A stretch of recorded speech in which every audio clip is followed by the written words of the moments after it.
Hello guys, আমি জাইদুল ইসলাম। আবারও নতুন একটা ভিডিও নিয়ে চলে আসলাম। সো বেশি দেরি না করে শুরু করা যাক।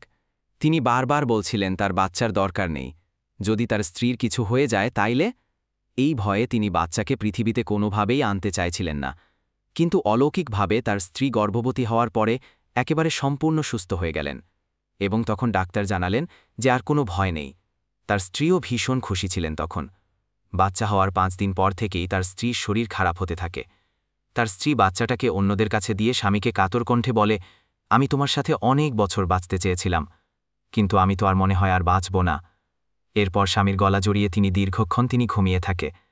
পরের দিন অবস্থার আরও অবনতি দেখে তাকে আইসিইউতে রাখা হয়। এরপর ঠিক ভোর 6টায় সে তার প্রিয় স্বামীকে ছেড়ে চিরতরে পরপারে চলে যায়। আর স্বামী ফুপিয়ে ফুপিয়ে অঝরে কেঁদে যায়।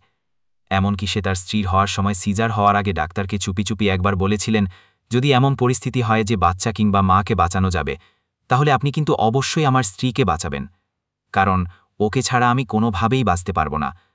কিন্তু আল্লাহ রব্বুল আলামিন যাকে নিয়ে যাবেনই, তাকে একজন স্বামী হাজারবার চোখের পানি ফেলেও তো ফিরিয়ে আনতে পারবে না কখনোই। মহান আল্লাহ রব্বুল আলামিন যেন এই দম্পতিকে পরকালে জান্নাতের চিরসঙ্গী হিসাবে কবুল করে নেন। ফটাফট লাইক, কমেন্ট, শেয়ার করুন। নতুন নতুন ভিডিও পেতে চ্যানেলটি সাবস্ক্রাইব করুন।